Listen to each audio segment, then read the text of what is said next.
When the fog of modern reality settles over your soul, starving you of meaning and purpose, your first means of escape could come from within. What if your identity isn't your own? The career you chose, the media you consume, and the persona that you adorn. What if it was all predetermined, a manifestation of algorithms or a wider cultural narrative that plays you like a chess piece?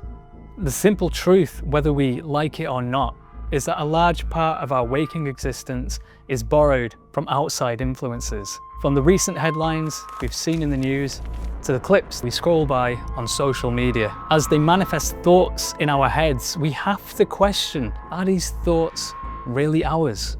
Or that of our favorite podcaster? Even our biology is borrowed. And it can leave you questioning whether you really have free will. And when there's so much manufactured noise, it becomes difficult to decipher the true nature of reality and our place within it.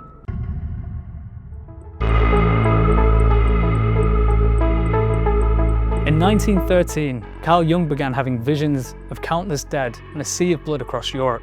These visions would last hours at a time. He'd dream of standing on foreign soil as a cold fell from space, turning all life to ice. His inner voice spoke and said, "Look at it. It is completely real, and it will come to pass. You cannot doubt this." Jung was an analytical psychologist who knew what hearing voices looked like in a hospital ward. And yet, in 1914, Europe was dragged into a conflict that would later be known as the First World War. Was this a premonition or something more? Was Carl going insane, or was he tapping into something deeper within the fabric of reality? I believe he wanted to find out, and he would do so through the creation of his Black Books, a personal journal exploring his most vivid fantasies and visions, which would later serve as the foundation for his enigmatic Red Book. Over the course of this series, we'll explore Jung's process of active imagination and dream analysis. And if you're wondering why I'm the one presenting it, well, it's because I awoke in the middle of the night with instructions to create it. And after being a dream journaling skeptic to having it fix my life on several occasions, I've learned to listen when the dreaming mind speaks up. Jung's an interesting case study. At 40 years old, he'd attained everything that he was striving for: honor, power, wealth, knowledge, and every human happiness. It seems as if he was approaching the top of Maslow's hierarchy of needs. He'd grafted the Western ideal of success, and once those goals were met, the desire for an increase in those trappings suddenly vanished. Instead, they were replaced with a feeling of horror, and as his visions of floods intensified, he began to feel the spirit of the depths stirring inside of him.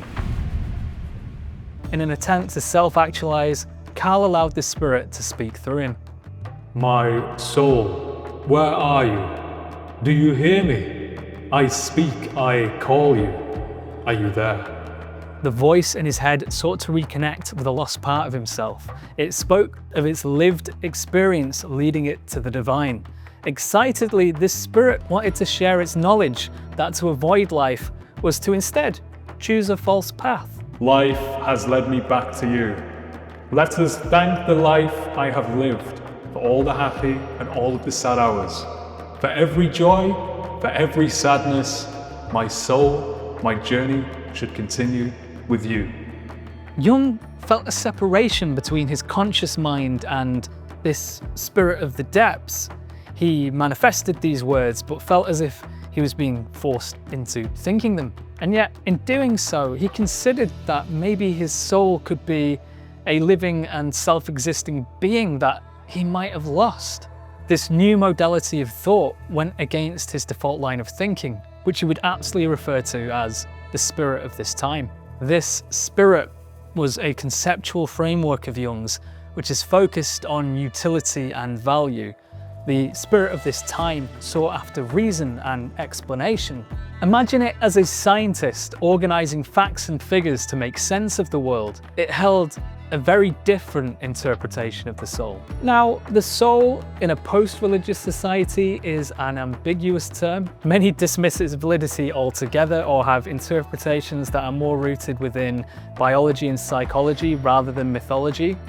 The idea of a soul existing at all was a fading concept at the time, as it was challenged by philosophers like Nietzsche. And it was during a time when nihilism and the abandonment of spirituality was in high fashion.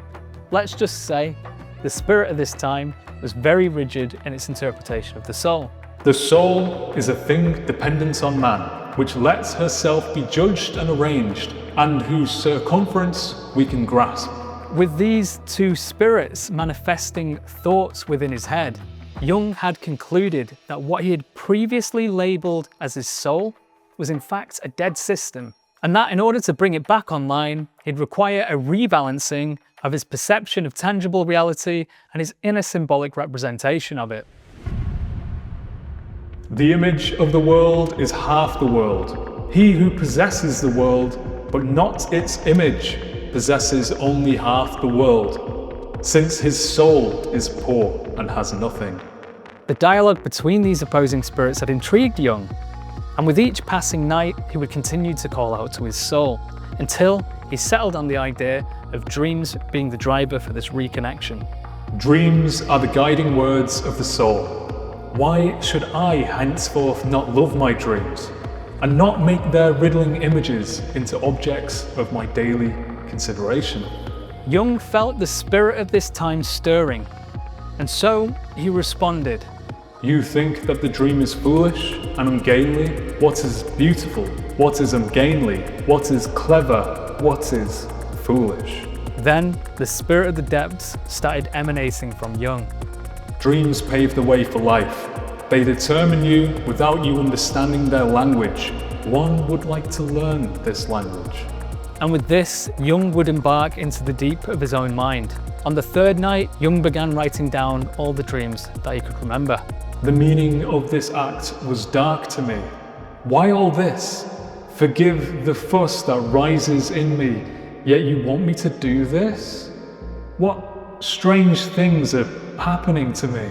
It was clear that Carl was being led by something within himself, yet he was apprehensive. I remember when I first started writing down my own dreams, and it felt ridiculous, completely outside of my character. You'll know yourself if you try and talk about dreams with anyone. The stereotype is that they're boring, nonsensical, and irrelevant to other people. It's kind of a closed-minded take, but if you consider the big 5 personality traits, high openness tends to be prominent in creative people, while a lack of it closes your mind and disallows the proliferation and understanding of abstract ideas. Jung's spirit of this time seems to be more prevalent across our Western culture, potentially at a detriment to our ability to be creative. I've experienced this juxtaposition working within agencies. It's not uncommon to have a very left-brained leadership team, conservatively minded, rigid with their processes, and often without vision. Instead, they'll expect the right brain creative underneath them to manifest the vision just so they can swoop in and take the credit once the project's done.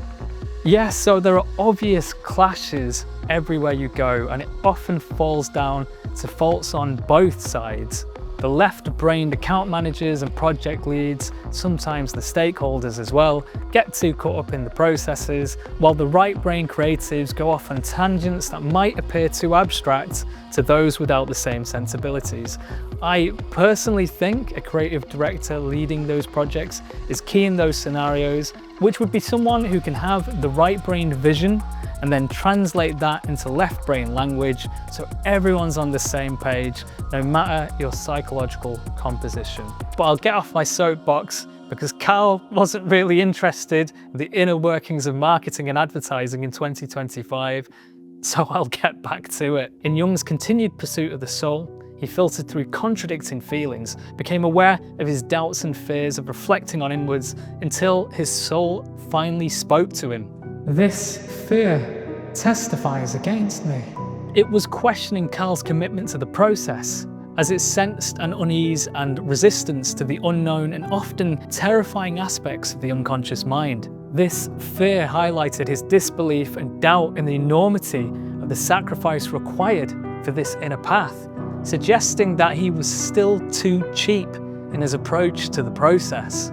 It is a scary thing letting go of what you're used to, losing that sense of control of who you are. You dread the depths. It should horrify you, since the way of what is to come leads through it. In order for Carl to break through, he would have to give in to chaos and the unfathomable. You must endure the temptation of fear and doubt, and at the same time, acknowledge to the bone that your fear is justified and your doubt is reasonable. The soul would continue to challenge Jung's perception of his own values. No sacrifice can be too great for you. If your virtues hinder you from salvation, discard them, since they have become evil to you. The slave to virtue finds the way as little as the slave to vices. This is a profoundly paradoxical and anti-conventional moral statement, essentially suggesting that virtue can be an obstacle to genuine self-realization. I mean, could it be that virtue has the potential to lead us into a false sense of superiority? The social justice warrior scores easy points by saying virtuous things, while gaining reputation and external validation. In doing so, they avoid their shadow and become unbalanced, which left unchecked can lead to delusions of grandeur and hypocrisy. We all know someone who lives inside a purity spiral, if not in real life, on the internet for sure. If Jung was going to understand the soul, he was going to have to embrace good and evil, embodying both. And for 6 more nights, he wrestled with fear, defiance, and nausea, abandoned by the spirit of the depths, until once again it arose from within him and spoke. Look into your depths, pray to your depths, and waken the dead. The psychologist was beyond frustration. He had a notebook full of dreams that meant nothing to him. He didn't just want to put this project aside. He expressed the desire to throw it all away and return to his former reality. As I'm developing this series, I'm keeping a log of my own dreams, and although they're not as vivid as Jung's, commonality is only just starting to emerge between them after a week. I have themes such as exploration, experimentation, and conversations with strangers. In my waking reality, I have to consider how deep a challenge making this series will actually be. The amount of time and resources it'll take, if I even have the capacity and skill to create something of value with accurate interpretations of, let's be honest, a very complicated and subjective piece of work. Yet every moment that I'm not writing, I feel as though I'm being guided back to my desk to continue. Against the doubt, there's something deep within me that wants to see this project through, and maybe, just maybe, there's a parallel there.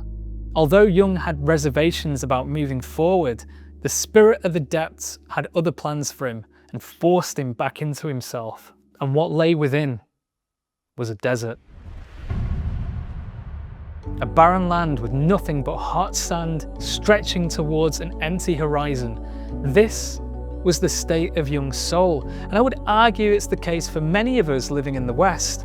A land unwatered and without drink sounds about right when the majority of your waking life is a 9 to 6 so you can pay off bills and debts. Jung's first thought was to turn this wilderness into a garden. And he wanted to get to work. I mean, he was a productive powerhouse after all, a man who could get stuff done. The spirit of this time wanted to spring into action. And the soul responded to his enthusiasm with one cruel and tormenting word: wait. What? For how long? It's clear Jung was experiencing FOMO. He hadn't a second to lose. Was this a lesson in patience? Then patient he would have to become. Slowly, he detached himself from his thoughts, turning his desires away from them. Moments passed, and slowly, Carl began to notice that he himself had become a desert. I'm not sure many of us really get to sit in solitude anymore. Technology has made that increasingly difficult. Now, having worked in social media, I'm fully aware of the tactics used to hold our attention. I mean, I struggle to sit through a film these days without checking my phone a dozen times, and I wouldn't judge you if you've done the same during the course of this video. Jung would have to become comfortable with doing nothing. It almost sounded as if he was being led into a form of meditation. where he would have to let go of distractions and simply exist as a vast and empty desert. He knew that if he could not endure this state of solitude, he would again become a slave to the material trappings of reality. Thoughts of ancient people as living symbols emerged, hermits and monks embarking into the desert in search of their soul. For these ancients, symbols were not abstract concepts, but lived realities, and their myths and images were direct expressions of primordial forces. Look back at the collapse of empires, of growth and death, of the desert monasteries. They are the images of what is to come. Everything has been foretold, but who knows how to interpret it? Jung was fascinated by the idea of a collective unconscious, almost like an inherited piece of code that contains primordial images and archetypes that resonate in all humans cross-culturally. He was convinced that there was wisdom within these symbols and myths of the old world, and that they would find ways of emerging again into our modern era. Amongst these thoughts, Carl would begin to grapple with his dismissive soul. You are to me like a shady tree in the wilderness. I would like to enjoy your shade. The soul would go on to criticize Jung, comparing him to a child complaining to his mother. You are pleasure-seeking. Where is your patience? Your time has not yet run its course. Have you forgotten why you went into the desert? Carl continued to complain of his weak faith. He was blind from the rays of the sun, the heat weighing on him like lead. Tormented by thirst and with no end in sight, he reached out and questioned his suffering. You speak as if you have still learned nothing. Can you not wait? Should everything fall into your lap, ripe and finished? Even without the distractions of today, Jung was in shambles learning this lesson of patience. Do you still not know that the way to truth stands open only to those without intentions? The psychologist began to explore the idea of living in the moment, comparing an ideal life being akin to that of a growing tree that does not know its own law. Yet these thoughts were quickly shadowed by self-doubt. I suffer from scorn, my own scorn. His soul speaks. Do you think little of yourself? Do you think little of me? Do you still not know that you are not writing a book to feed your vanity, but that you are speaking with me? It was asking him to do away with ego. This experimental conversation with his soul was not for external validation, but to discover a deeper meaning. And with this, Jung began to understand that the soul was not just a mere component of his psyche, but as a source of his inner richness, creativity, and spiritual sustenance. I did not consider that it is you who fills empty hands, if only they want to stretch out, yet they do not want to. I did not know that I am your vessel, empty without you, but brimming over with you. It took Jung nearly 25 nights in the desert to finally see his soul awaken from a shadowy being to her own life separate from himself. And at the end of this process, he had concluded that the spirit of this time embodied cleverness, whereas the spirit of the depths embodied simple-mindedness. Now, simple-mindedness might actually be a poor turn of phrase here because it's easy to throw negative connotations at it. If you think simple, you often think dim, without depth. But I believe what Carl was getting at here is simple-mindedness, meaning the acceptance of the irrational, illogical, and even absurd parts of the psyche. It's quite the paradox, as Jung writes. The cleverer you are, the more foolish your simple-mindedness. The more that one relies on intellect and conscious control, the more one becomes out of touch with the simple and direct truths of the soul and the unconscious. He goes on to posit that we should strive for balance, becoming clever fools, meaning a person that is still capable of thought and understanding while also being informed of the non-rational wisdom of the soul. The way he goes on to talk about this mixture of sense and nonsense, laughter and worship. It reminds me of Terence McKenna's DNT stories about the machine elves, how he experienced these entities that existed outside of the realm of his comprehension, and how these helping spirits were jester-like in their temperament. When McKenna speaks of his experiences, he tells us that he was instructed to prompt objects into being using a transformative language. These spirits would use words to generate symbols and images, and it makes it sound like they would become their own realities somehow. And I don't know, in an AI-driven world, that kind of just sounds like simulation theory, or maybe you smoke to get into the back end of the system. Maybe those entities are a representation of Jung's collective unconscious, self-prompting their way into our realities. To quote McKenna directly, "Science can't survive in that environment for half a minute. The entire construct of Western reason disappears into that dimension like hurling an ice cube into a blast furnace." And to quote Jung, "Many will laugh at my foolishness, but no one will laugh more than I laughed at myself." And so began Jung's descent into hell. The following night, the air was filled with many voices. One cried out that it was falling. "You fall, and I want to fall with you, whoever you are." And with that, the depths opened the world of Jung's soul.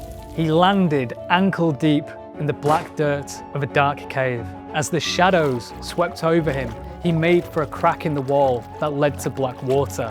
Beyond lay a red stone emanating light that drew him closer. The voices shrieked as he waded through the water towards the stone. As he picks it up to reveal an opening behind the stone, the voices intensify.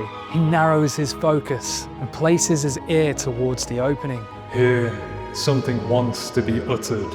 Water flows. He sees the bloody head of a slain man floating, followed by a large black scarab. His attention is pulled downstream to a radiating red sun. He is struck with terror. Thousands of small serpents swarm the sun, and the stream surges with blood. What did I see? Now, as a reader, you're sitting there wondering whether Carl has just given into schizophrenia. What's interesting to me is the autonomy he has. He chooses to ignore the voices and make his way to the source, where a kind of reverse birthing process happens. And there's something biblical about moving a stone to reveal a sun.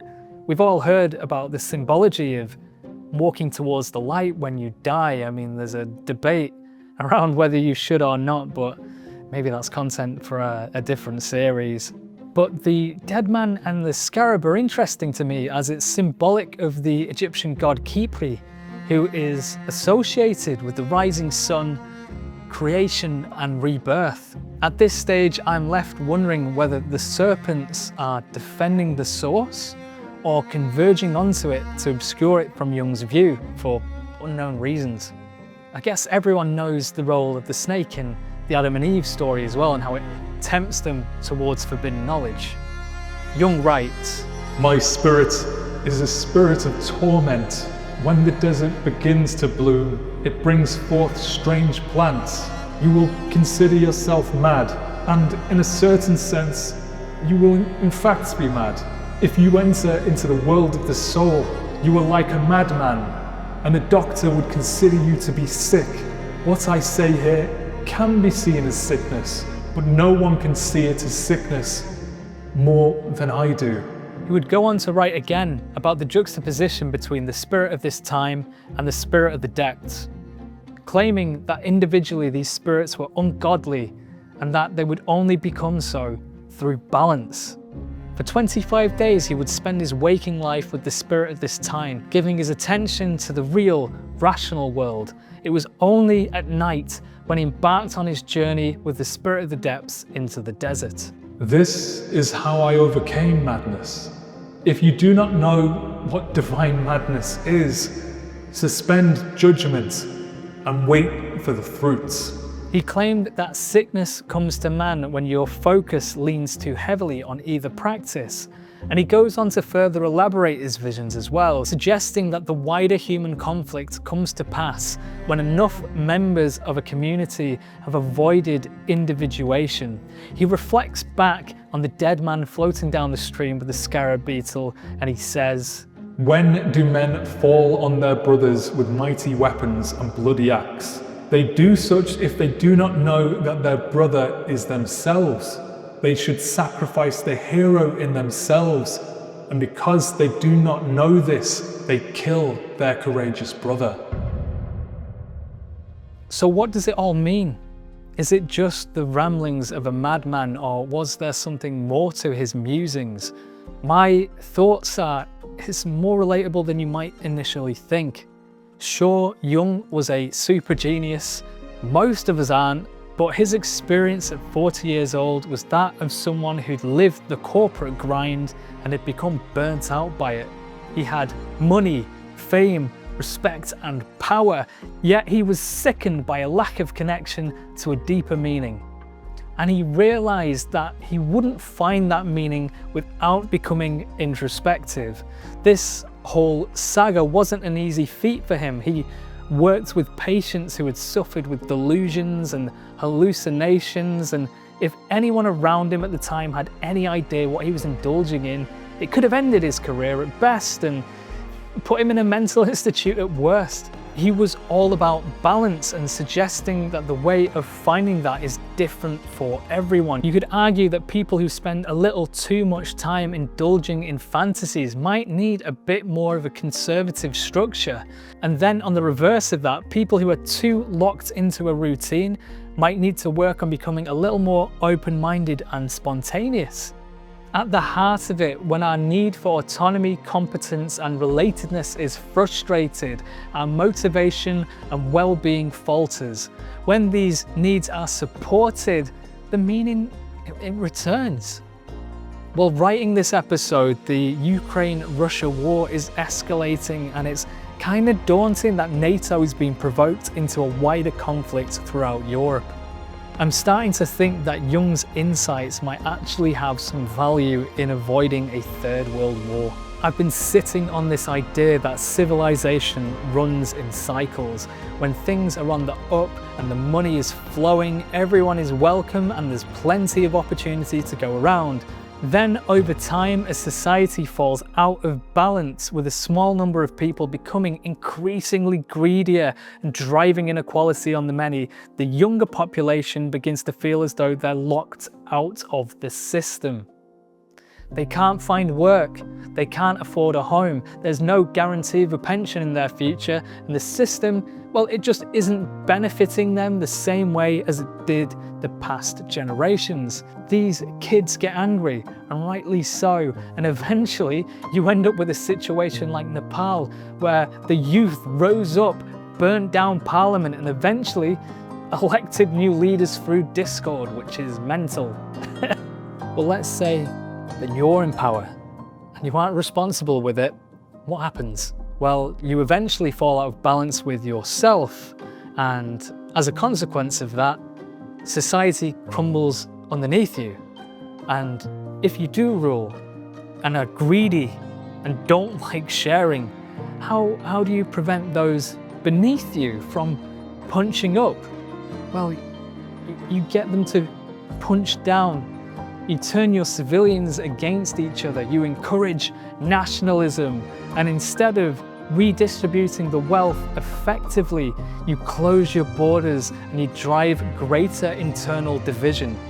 And what do you do with your angry, disgruntled youth who don't have any opportunity and might want to rebel against you?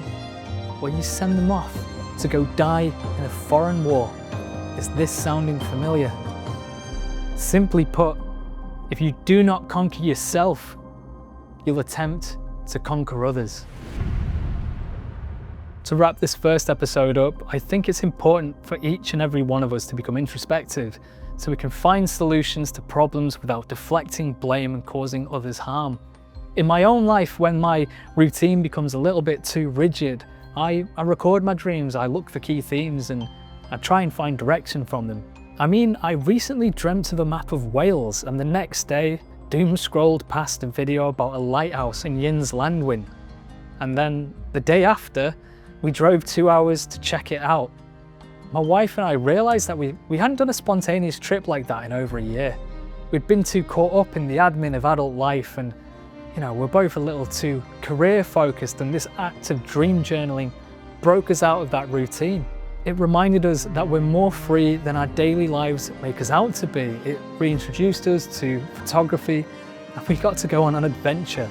Again, I initially thought that dream journaling was a little too rooted in hippie culture to be of any benefit to me, but the truth is, my life is more vibrant for it. And now thinking about it, I can attribute a lot of the positive changes that I've had in my life directly to that process. It's not magic or supernatural, although I have to admit sometimes it kind of feels that way. It's just another method of leading you to meaning and purpose, and it's a useful tool if you ever find that you're stuck in a rut. At the end of making this first episode, I'm thinking about the rest of the series. It's a project that needs time, and it's not something that I want to rush. And with patience being a core theme, it could be a while before the next episode is ready to be released. But sometimes allowing for space is enough to cultivate the ideas that lead to something greater. So if you'd like to follow me on that journey, hit the red button and begin the wait.